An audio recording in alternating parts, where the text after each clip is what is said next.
All right, and hello everyone. My name is Jungle Book One. I am a North American challenger player in Teamfight Tactics, and today I kind of want to highlight the new meta that has been working very well for me in this 14.8b patch. A comp that really has benefited heavily from the B patch is the Porcelain Sniper Ashe comp. Now, with the nerf of other pretty heavy hitters in the meta, such as Kaisa, well, specifically Kaisa, um, I think that Ashe is a very, very potent four cost option to play into if you're trying to go for that fast eight play style, playing around the four cost to five costs. And as you can see, I've had a lot of success in my past 20 games, reaching my peak LP of the set so far. And you can kind of see my climb is really based around these units. Syndra, Lux, Lysandra, Felio, Set, Alawi, Mumu. Um, and I can promise you that in high high GM, low challenger, that's about probably about the average elo I'm playing in. It has been extremely effective. I know this game's a fifth, but just to kind of showcase the level of games I've been playing this in. Um, and I found incredible success so far in this P patch. So here I want to show a quick overview of the board and kind of what to look for. Um, this is the ideal level 8 board. This is a fast 8 comp where you want to be going to level 8 on 4-2, most standardly, sending your gold for a lot of the board. You're not gonna hit every single, you're not gonna hit all the Lysandras and the sets, and not sometimes you won't even hit Nautilus or or Syndra or whatever part of the comp. It obviously TFT is a game of variance, so it's impossible to try to hit the exact board on your initial roll down. But this is the late game cap that I have been playing and works very well for me, and I've been finding extreme success with. Um, so on level 842, you're going to be wanting to, like I said, roll down your gold. I think if you're able to hit frontline upgrades, specifically a Mumu to Alawi 2, will really root your frontline for much of stage 4. And honestly, obviously, Ashe 2 is nice. If you're able to hit an Ashe pair, say with like 20, 30 gold left, like it's definitely willing to dig. It's definitely worth to dig for that Ashe 2 star, as well as, you can always hit your Lysandra set. Nautilus 2 can be absolutely huge. With the recent four cost buffs, I think it's a very, very strong unit. Um, I think that, in that case, it definitely could be worth digging deeper. Also, if you're heavily contested, that is something you want to consider always, just as a fundamental of TFT. If someone's contesting you and they're super low and you're super healthy, like, you can always wait for them to try to die off and then roll after they die. A few things to point out about the itemization. First of all, I have found most success primarily just itemizing a Mumu 2 with tank items as soon as possible. I think this is the highest priority because he benefits from 4 Warden and 4 Porcelain. You could see 4 Porcelain, after Mumu cast, he gains 35% reduced damage. He gains that buff from Porcelain. On top of that, he gains the 20% from 4 Warden. I don't know if these stack additively or multiplicatively. I would assume they stack multiplicatively, but trust me from my experience in my games, this unit is a beast. And with 3 items, simply in a Mumu 2 can tank a whole board for for pretty much the whole fight. Um, and this combo of a Mumu Ashe works so well together because Ashe loves those longer fights to scale up her ability. For those of you who don't know, passive of her ability reads start with 15 arrows, gain 1 every 3 attacks. So that means that every 3 auto attacks, then she'll use her ability where she fires a bunch of arrows. Every 3 auto attacks will add an extra arrow to that cast.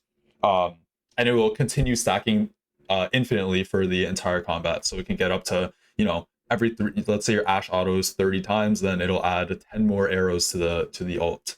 And so basically this comp is a big stall comp, I would say. That's a good way to look at it. And you're basically playing a war of attrition with the enemies.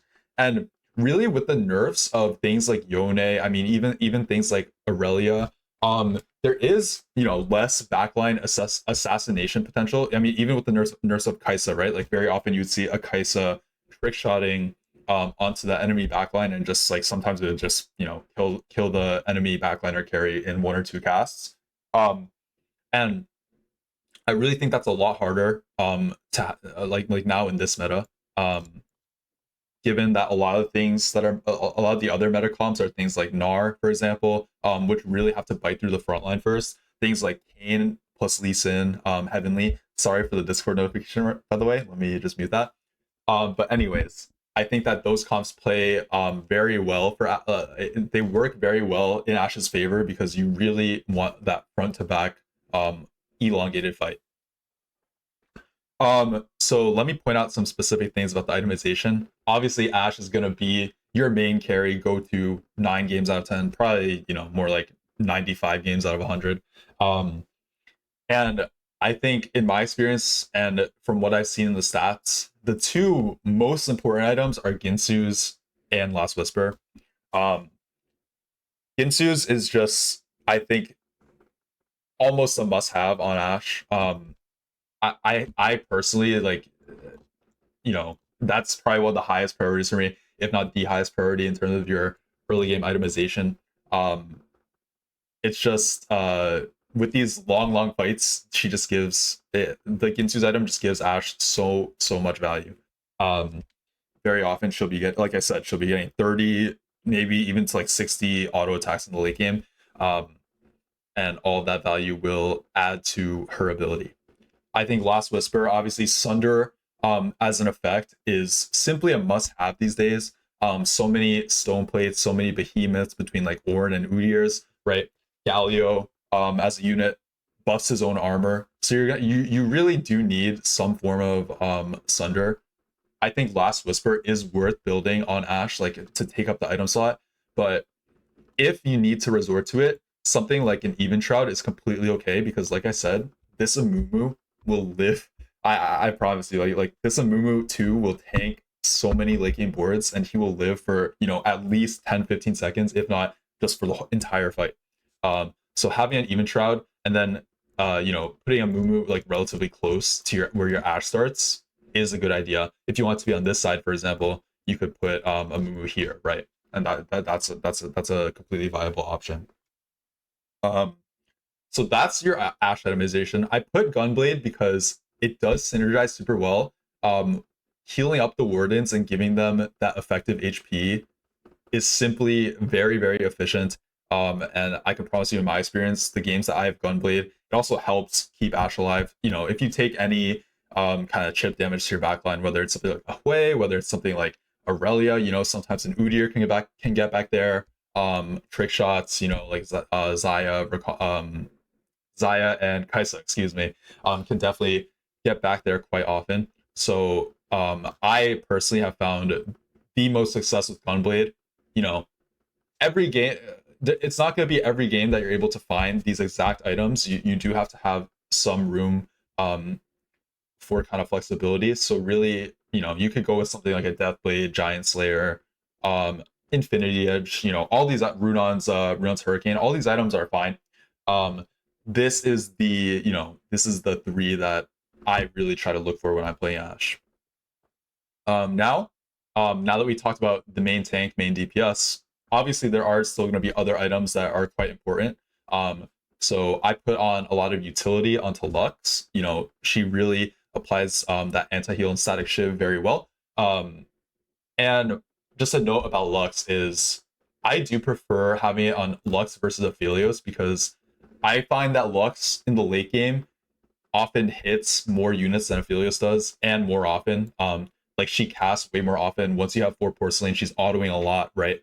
She gains 60% attack speed after using her cast. So I think she applies it a lot better. On top of that, she really reaches the backline more reliably than, say, an Aphelios does. So for those reasons, I prefer to have my anti-heal on Lux. But even putting something like Morello on Nautilus, you know, like if you have to, right? Like let's say you have let's just say you have a Nautilus 2 and he has a Protector's Vow. If you just have no anti-heal, putting the Morello on him might be a good idea. Completely fine. And same thing with the Aphelios, right? Like I said, if you have a 2-star Aphelios and let's say you have no Lux, somehow after your level 8 roll down, I mean, it can definitely happen. Then putting these types of utility items on Aphelios is completely fine at the end of the day. But my preference does lie with Lux. And next we're going to talk about Lissandra, who honestly really is the MVP of this comp. You know, I'd say like these three are the main three: Ashe, Lissandra, and Amumu. Um, and what Lissandra does really well is her utility of her ability is incredibly potent in this meta. Um, I think it's so many matchups, whether it's, let's say they have a Giga Tank like Galio or an Annie with like 2 stone plates or a stone plate, or like a really strong Ornn, really strong Udyr. What she does is I like to keep her right in front of Ashe normally, and you know, even a Gnar 3, right? Imagine a Gnar 3 is right in front of your Ashe, and then the utility of Lissandra is that she keeps Ashe safe, you know. She's able to teapot, you know, the Gnars, the Canes, you know, whatever. And she's able to throw them away so that Ashe can keep scaling and scaling. And like I said, the longer the fight goes for Ashe, 9 times out of 10, it'll benefit the Ashe comp.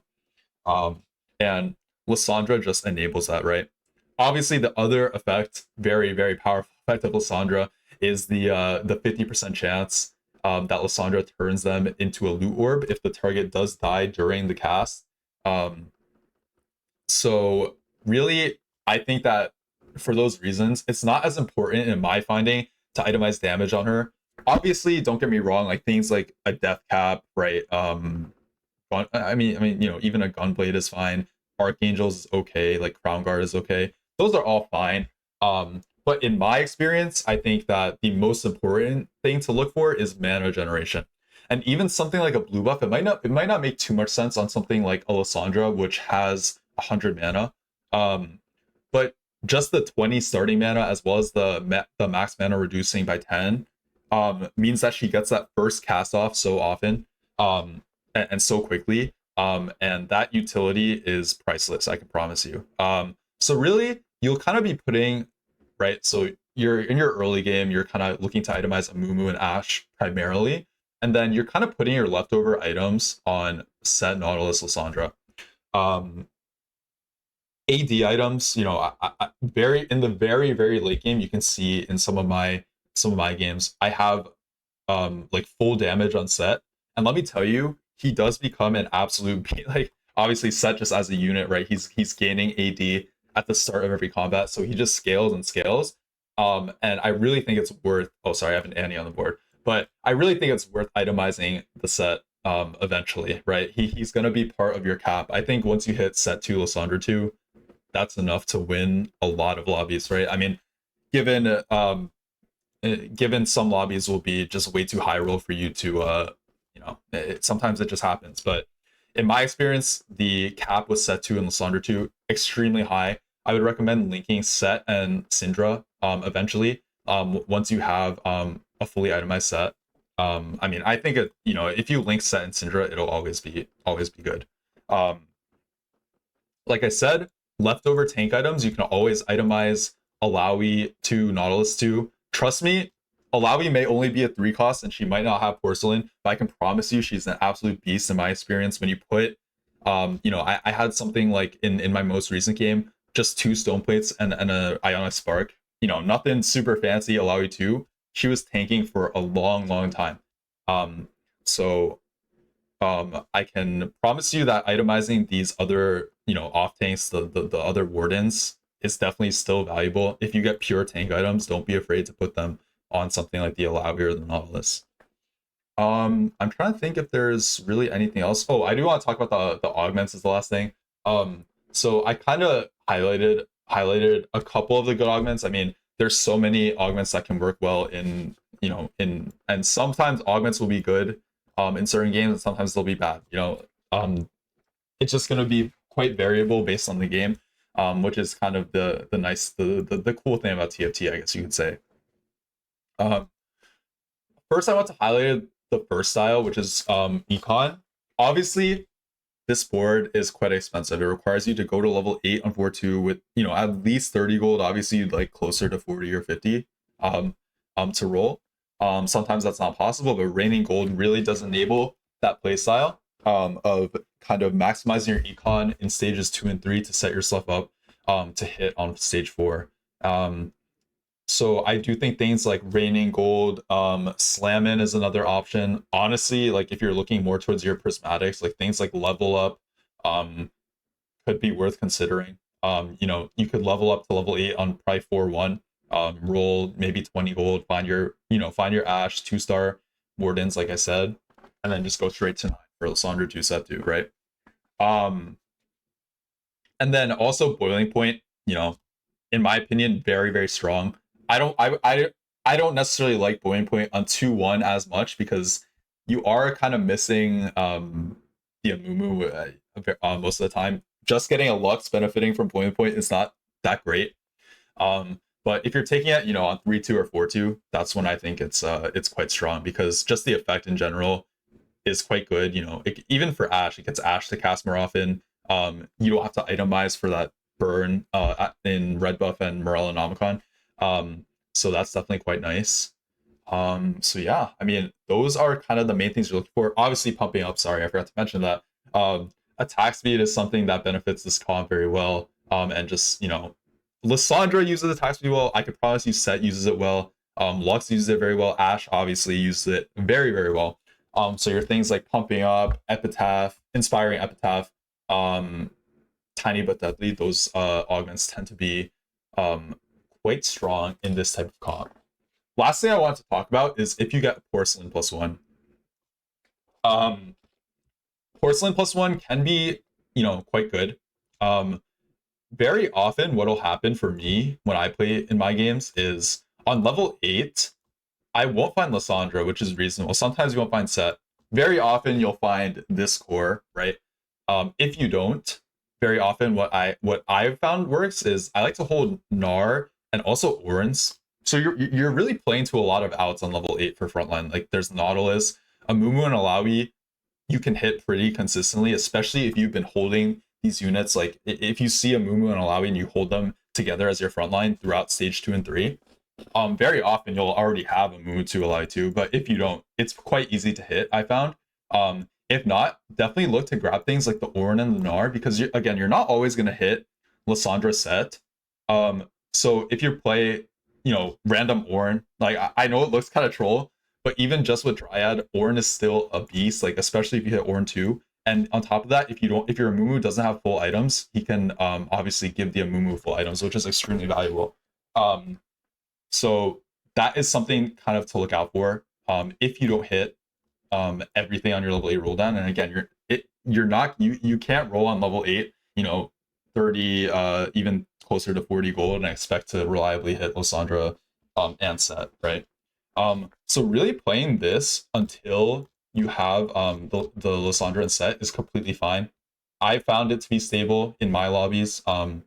So I can promise you that for most lobbies, it will be okay.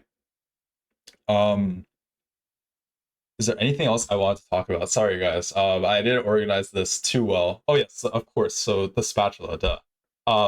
So porcelain spat, I think if you're playing this variation, let's say this is your level 8 roll down spot, I find it to be okay on Orn, right? Like you can put it on an Alawi, you can put it on a Nautilus, though I don't love it on Nautilus as much because Nautilus isn't really a Giga tank. He's kind of more of a utility unit for his backline stun.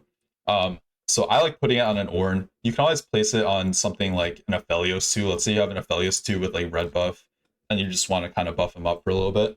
But I think the ideal goal for the porcelain spat, the highest cap, if we're talking about that, let's say you make it to level 9, and you have porcelain spat, is just putting it on Set. And obviously with this variation, we said we wanted Syndra in at 9. And I know it is 5 porcelain. Okay, give me a chance here, but I have found it to be incredibly strong regardless. And honestly, I can't really think of a better unit than Lux for level 9. Um, trust me, Lux can definitely be a beast. With the 4 porcelain, 4 Arcanist active, she can definitely do some very valuable chip damage to the enemy backline and just board in general, especially if she's holding these anti-heal items. Again, which is why, you know, that's kind of another reason to itemize this unit. I do think, you know, even just a Lux 2 has pretty relevant utility in these late game fights. But Set really does benefit from the porcelain bonus. I think he's the ideal holder of the spatula in this variation of the comp that I'm highlighting. You know, you give him the porcelain spat, i.e., some healing, he will be an absolute beast. He has the 4 Warden active. You link his faded link with Syndra, and he just becomes an absolute demon.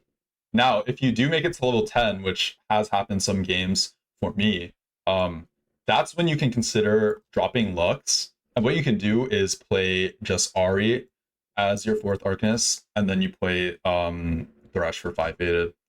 And you know, I really think playing around the Set units as your highest cap just works so well, because he not only does he add damage, but he is so much frontline. Like, I promise you, this unit is so hard to take down. And if you're giving him 5 faded, you know, you could link him with Syndra, you could link him with Thresh. I'm not sure what the best is. My gut tells me it's Syndra, and just from my experience, that's what I was doing. I think that linking Set with Syndra in this variation, where you have Porcelain +1 and you make it to level 10, 5 faded, I think that linking him with Syndra is probably the best.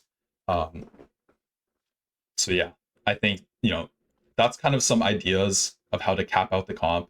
If you don't have Porcelain +1, let's say you know, no Porcelain +1, you're level 10, you're level 9. You will notice that there isn't too much that you can add from going level 10, right? So very often in my games, what I'll do is I'll try to just reroll for a 3-star, whether it's Nautilus, Ashe, or Syndra at level 9. Because again, you could push 10, and you can, you know, you could add something like an Udyr 2, for example, which is not bad, like a random Recon 2. But really, like, I mean, Ghostly and Umbral, they're, you know, they provide some value, but in my experience, it's kind of higher EV to spend your gold towards trying to 3-star something. If you're heavily contested in this Ashe comp, like let's say someone's playing Nautilus, Ashe, and Syndra, then obviously, you know, you'll look to push 10. You could play something like a Silas 2 for Umbral. You could play something like just Morgana for some utility. You know, these are all fine options, to be honest. But I think that for the majority of games, rolling on 9 will really be your best bet.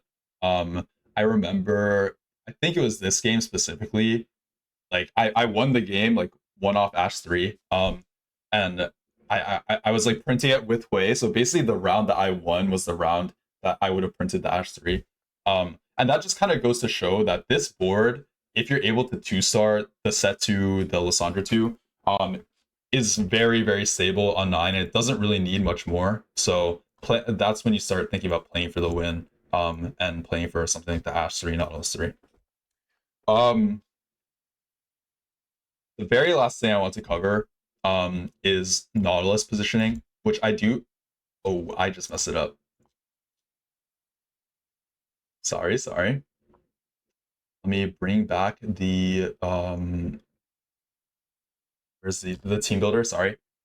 I just need Nautilus. The most important thing to think about with Nautilus is he ults towards the most enemies in a line. So what that means, in my experience, what I like to do on Nautilus is keep him like as close to the middle of the board as possible, because especially on this direct middle hex, he can reach either corner of the enemy board.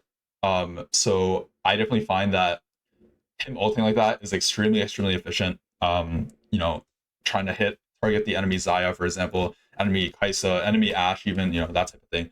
So I find having Nautilus in the middle is quite valuable. And let me just put the other frontliners out there. Where's the Set and then the Alawi. So for example, if you want to squat with Set, you could always do something like this, right? You could have something like where you're playing for having a Mumu in the middle of some units. And I know Nautilus isn't in the perfect center, but again, just trying to angle him more towards the center of the board most of the time will be good for you. There will be niche situations where you're gonna want to move him around, but it's so it's so niche that it would take me so long to go into in just this specific video. I mean, if you guys want more on Nautilus, let me know. But again, trying to keep him, I'd say within these 3 center hexes is your best bet. Very often that'll be the most consistent to try to snipe the enemy backline. Yeah, that'll pretty much be it for me. I know me personally on this 14.8p patch, I will be playing towards Ashe a lot. I'm not gonna say I'm gonna be hard forcing it or anything. But I could promise you, right? Like I know when a spot is super high roll, and don't get me wrong, there are high roll moments in these games, but there are also a lot of low roll moments. I remember this game specifically, I was stuck donkey rolling on 8 for all of stage 4 and almost like half of stage 5, and I didn't get to go 9 until super late. But even with that, I was pretty stable on Ashe 1 and the 2-star frontline that I was able to survive and just win out once I hit the full board. So I can see a lot of consistency with this comp. And I would definitely recommend you guys try it. If you're a fan like me of these kind of backline carries, as well as the fast 8 kind of 4 cost, 5 cost meta, I think you'll have a lot of fun with this comp, and more importantly, a lot of success with it on the ladder. So yeah, that was my first YouTube kind of guide. Sorry it was a little scuffed at times, but I hope you guys enjoyed. Any feedback in the comments is well appreciated. And I do stream nearly every day on Twitch, and I'll put that link in the description. So if you did enjoy, you have any questions, feel free to give me a follow and come hang out when I'm streaming. Yeah, otherwise, I will catch you guys next time. Take care, and I'll see you guys.